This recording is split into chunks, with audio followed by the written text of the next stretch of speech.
Je réessaye le direct parce que là, la vidéo s'est arrêtée, je ne sais pas pourquoi. Euh, donc, c'était une réponse à la question de Célie sur mon plus gros aha financier. Et je disais, donc je ne sais pas si la premier morceau de vidéo va passer ou pas. Euh, mais en tout cas, je disais que, bien évidemment, il y en a eu plusieurs pour moi. Parce que c'est là-dessus que je me suis spécialisée et que je les cherche. Euh, Mon... Alors, le premier, il date d'il n'y a pas si longtemps que ça, hein, il y a 6 7 ans, mais j'ai envie de parler du numéro zéro.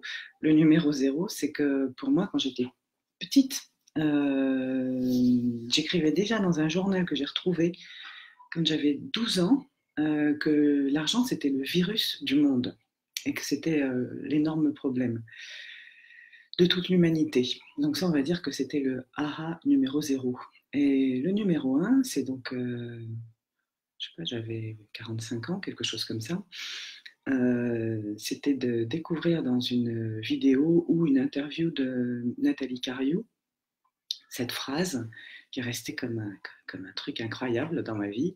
C'est l'argent n'est ni bon ni mauvais, c'est ce qu'on en fait qui est bon ou mauvais. C'est notre entière responsabilité. Donc ça, c'est le premier. Le deuxième, il est venu juste après. Je ne sais pas si c'est dans la même vidéo ou dans la même interview que j'ai impacté le truc, mais elle le dit souvent et c'est une grosse partie de son enseignement. Et du coup, c'est aussi la base de la monéthérapie et du coaching financier, c'est l'argent est un outil. Et ce n'est qu'un outil qui sert à la circulation des richesses. Donc il faut s'en occuper comme un outil. Comme un bon ouvrier s'occupe de ses outils, un plâtrier, tous les jours, il va nettoyer le bac, ses outils, ses truelles, etc. Parce qu'il faut que ça soit en bon état. Et bien, avec l'argent, il faut faire pareil, il faut s'en occuper, et puis faut l'aimer, le respecter, faire en sorte que tout se passe bien. Si on s'en sert comme un outil, eh bien, on reprend le contrôle aussi. Même s'il ne s'agit pas uniquement de contrôle ou de maîtrise, il y a vraiment cette partie de le mettre à la bonne place. C'est pas compliqué, mieux on s'en occupe et mieux ça se passe. Le troisième AA, c'était Au cœur de la monnaie. C'est un livre de Bernard Lietaer qui faisait une espèce d'enquête pour. Puis alors Bernard Lietaer, c'était quand même le directeur de la Banque nationale belge. C'est une des personnes qui a participé à la mise en place de la monnaie unique européenne. Bon, c'est pas un petit altermondialiste avec zéro impact sur le monde. Il a aidé à créer des tas de monnaies complémentaires. Et donc dans ce bouquin, il fait une enquête pour comprendre pourquoi partout où ce système monétaire, notre système monétaire qui est né il y a 3000 ans à peu près, pourquoi partout où il s'est implanté, il y a deux émotions énormes qui apparaissent, c'est l'avidité et la peur de manquer. Mais aussi des problèmes économiques, la place de la femme qui diminue dans la société, etc. Bon, donc il fait toute son enquête et au terme de cette enquête, il s'aperçoit que tout ça, ça s'est passé, l'implantation du système monétaire, c'est lié en fait à la présence ou pas d'un archétype dans la société, qui est l'archétype de la déesse mère. Et la déesse mère, c'est abondance, fécondité, lien avec la nature, lien avec les humains, enfin entre les humains, et une façon de voir le monde très holistique en fait, de façon assez globale, plutôt que symptomatique, détail par détail. Et voilà, quand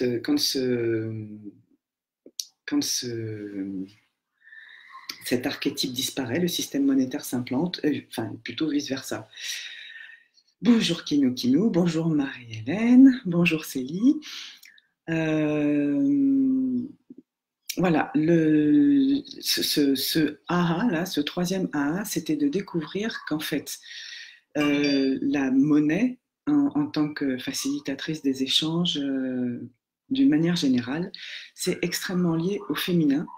Et la partie manque qu'on ressent dans notre système monétaire est vraiment lié au fonctionnement de ce système monétaire qui est basé sur la dette. Et donc, qui dit dette dit intérêt, profit, et donc compétition, individualisme, etc. Tout un tas de valeurs qui sont plutôt liées à du masculin toxique. C'est-à-dire masculin, d'une manière générale, c'est pas du tout toxique, mais ça a été tellement...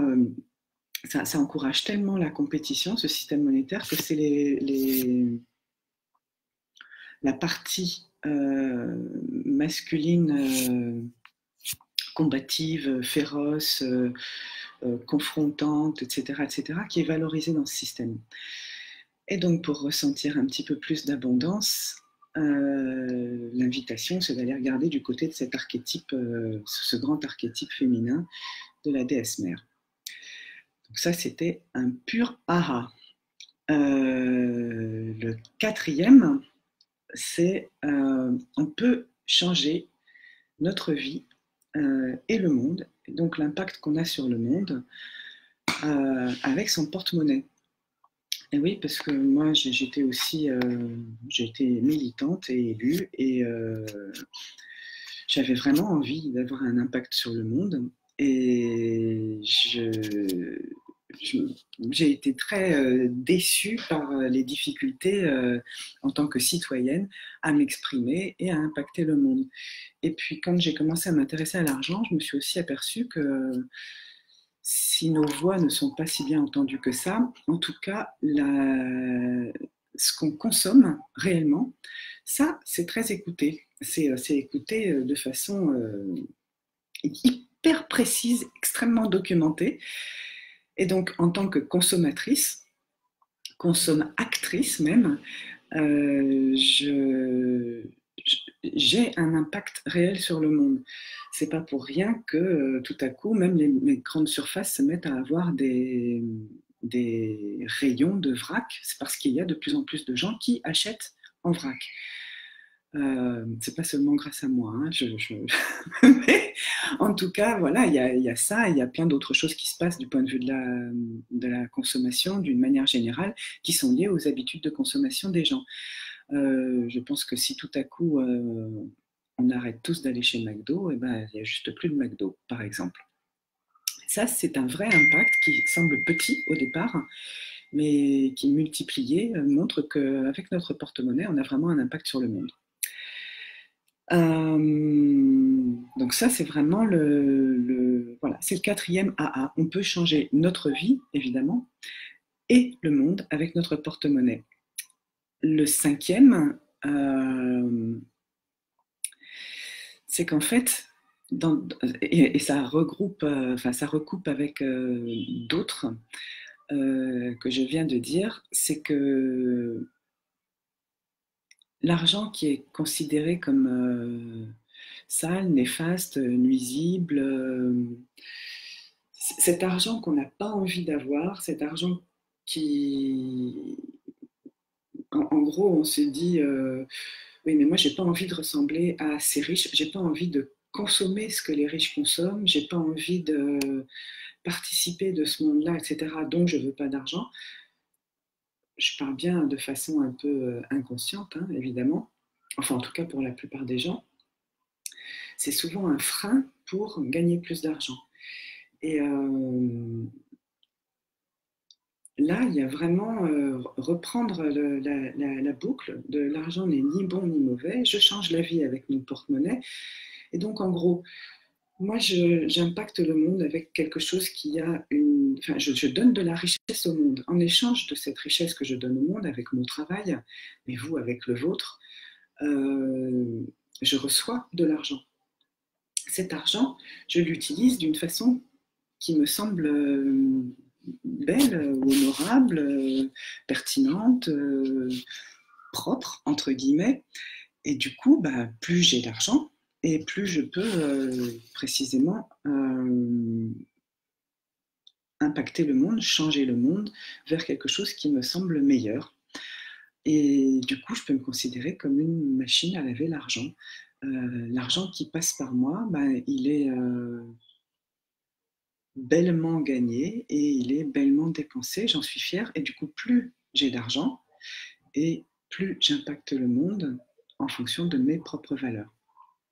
Voilà, c'est les 5 qui me sont venus là rapidement. Mais moi, j'ai hâte de voir aussi ce que vous, quels sont vos grands AA financiers, parce que vos grands moments, vos révélations, parce que c'est super riche. Et puis moi, j'espère bien en avoir encore plein d'autres que je partagerai ici, évidemment. Je vous souhaite à toutes une belle journée, une magnifique journée. À bientôt.